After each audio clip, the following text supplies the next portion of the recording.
सुई में धागा डालने का ज़बरदस्त आइडिया लेकर के आई हूँ। तो hello friends, welcome back to my channel. आप लोग कैसे हैं? आशा करती हूँ आप लोग बहुत अच्छे होंगे। तो छोटी सी छोटी सुई में आप धागा डालने के लिए बहुत ही परेशान होते हैं, उसके लिए हम बहुत ही यूज़फुल टिप्स लेकर के आए हैं। और भी कई बहुत सारी टिप्स हैं। तो अगर पसंद आए तो लाइक करना, शेयर करना और मुझे कमेंट करके ज़रूर बताना। तो देर ना करते हुए सबसे पहले हम टिप्स शेयर करते हैं अपनी। जैसे कि हमारी ये क्लॉथ पिन होती हैं जिससे हम कपड़े सुखाते हैं। तो इसमें मैं आपको एक में लगा करके दिखा रही हूँ। अगर आपको डबल बनाना है तो आप डबल बना सकते हैं। ये बहुत ही अच्छा ऑर्गेनाइज़र एक बन के तैयार हो जाता है। इसमें हमारा एक भी पैसा नहीं लगता है। और हाँ, आप लोग कहाँ कहाँ से वीडियो देख रहे हैं मुझे कमेंट करना बिल्कुल भी ना भूला करें। और चैनल पे अगर पहली बार आए हैं तो चैनल को सब्सक्राइब कर लिया करें। अब देखिए ये टूल्स हमारा बन के तैयार हो गया है। अब इसी तरह आप एक और बना लीजिए। मैं एक सिर्फ दिखाने के लिए बनाई हूँ।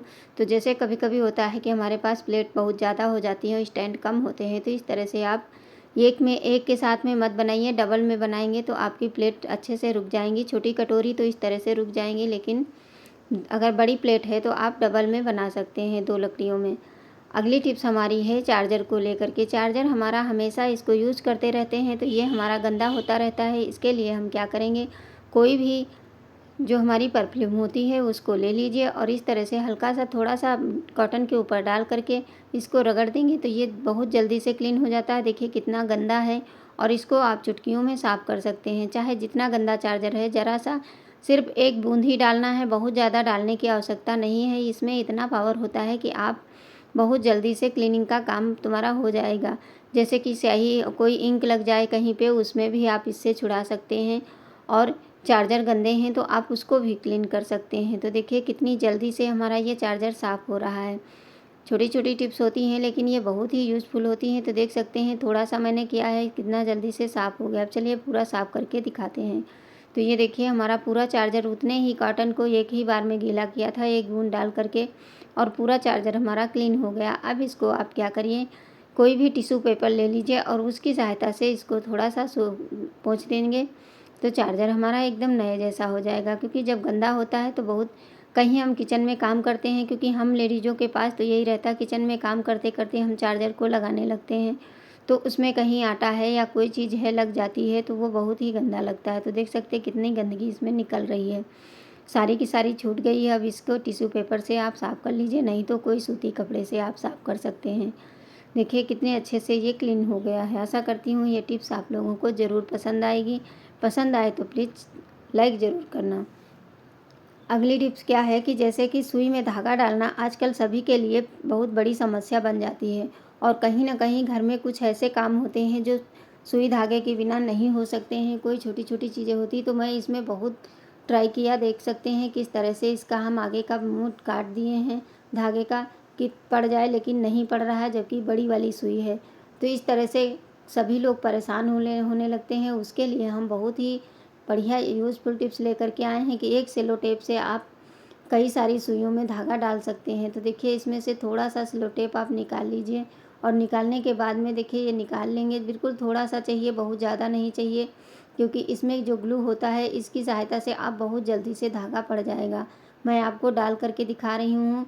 जिसको नहीं, मतलब जो एजेड लोग हैं उनके लिए भी ये बहुत ही यूज़फुल है।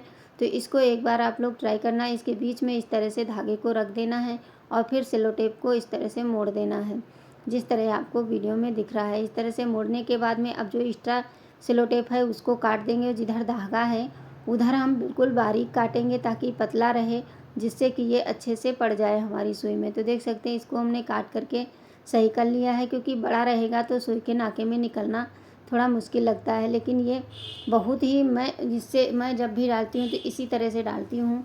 इस तरह से बहुत जल्दी से धागा पड़ जाता है। तो चलिए अब हम इसको डाल करके दिखा रहे हैं।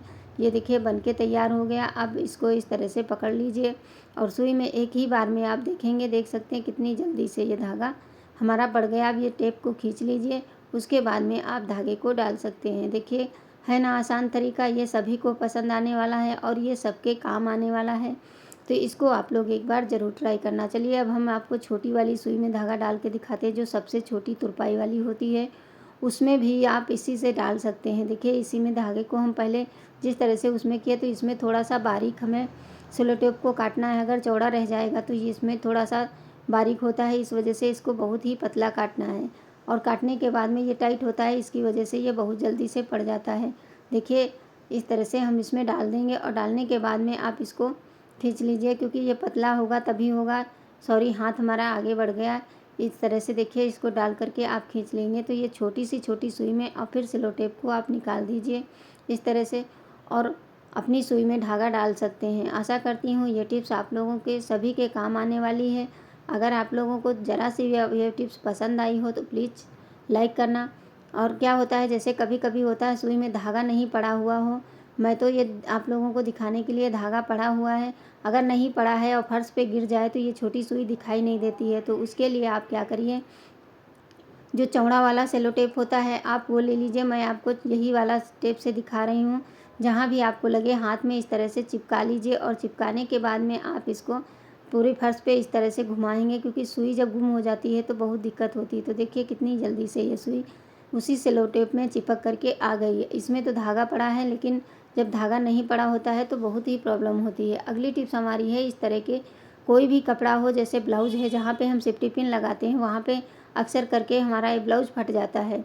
अब इसको हमें ना सिलना पड़े, ना तो हमें इसे कहीं पे कोई कपड़ा लगाना पड़े, तो उसके लिए हम बहुत ही यूज़फुल टिप्स लेकर के आए हैं जो कि आप लोगों के बहुत काम आने वाली है।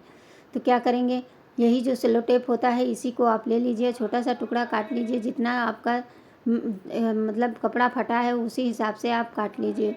और उसके बाद में क्या करेंगे, इसी के ऊपर इसको हम चिपका देते हैं। देखिए दोनों साइड से हमें सेलो टेप को चिपका देना है। अब इससे आपको बिल्कुल पता भी नहीं चलेगा कि यहाँ पे हमारा कपड़ा फट गया था, और ना ही कुछ होगा। तो दोनों साइड से हम इसको चिपका करके उसके बाद में आपको दिखाते हैं कि ये बिना सुई धागे के, बिना मेहनत के आप कपड़े को अपने सही कर सकते हैं। चाहे जितना मतलब बहुत ज़्यादा फटा है तब भी आप चौड़े वाले सेलो टेप को, कभी कभी ऐसा होता है कि नया कपड़ा है वो गलती से कहीं कट गया तो उसको आप इस तरह से कर सकते हैं। तो देखिए जिधर से पीछे से भी हम इसी तरह से सेलो टेप को लगा देंगे। और उसके बाद में आप इसी कलर की, जिस कलर का आपका कपड़ा है, नेल पॉलिश सभी के पास में होती है, आप उसी कलर की नेल पॉलिश ले लीजिए और इस सेलो टेप के ऊपर लगा दीजिए। तो मेरे पास मैरून नहीं थी, लेकिन मैं आपको दिखाने के लिए बता रही हूँ कि इस तरह से आप, जैसे ये मैरून ब्लाउज है तो आप मैरून ही जितना सेलो टेप है उसी पे इसको लगा देंगे। लगाने के बाद दोनों साइड से लगा देंगे, फिर ये सूख जाएगा तो आपका ब्लाउज अब यहाँ से नहीं फटने वाला है। आप एक बार इसको ज़रूर ट्राई करना और मुझे ज़रूर बताना कि ये टिप्स आप लोगों को कैसी लगी। मैं इसी तरह की छोटी छोटी टिप्स लेकर के आती रहती हूँ और आप लोगों को ये बहुत ही काम आसान कर देगा, क्योंकि ये कुछ टिप्स ऐसी होती हैं जिनको हम औरतों को करना ही पड़ता है। कभी कभी होता है कि यही होता है कि कितनी जल्दी से हमारा सारा काम हो जाए, मैं छुट्टी मिलके हम थोड़ा सा अपने लिए भी समय निकाल सकते हैं। तो देख सकते हैं ये सूख जाएगा, उसके बाद में आप इसको पहन सकते हैं। अब ये इसमें कलर थोड़ा ज़्यादा हमारा अलग है इस वजह से, नहीं तो उसी कलर का होगा तो आपकी जो है कपड़ा पता नहीं चलेगा कि कहाँ से फटा था। तो आज की टिप्स में आप लोगों को कौन सी टिप्स सबसे ज़्यादा पसंद आई, तो प्लीज़ मुझे कमेंट करके ज़रूर बताना और अपनों के साथ शेयर करना। मैं इसी तरह की टिप्स लेकर के आती रहती हूँ। तब तक के लिए थैंक्स फॉर वॉचिंग। धन्यवाद। Bye bye.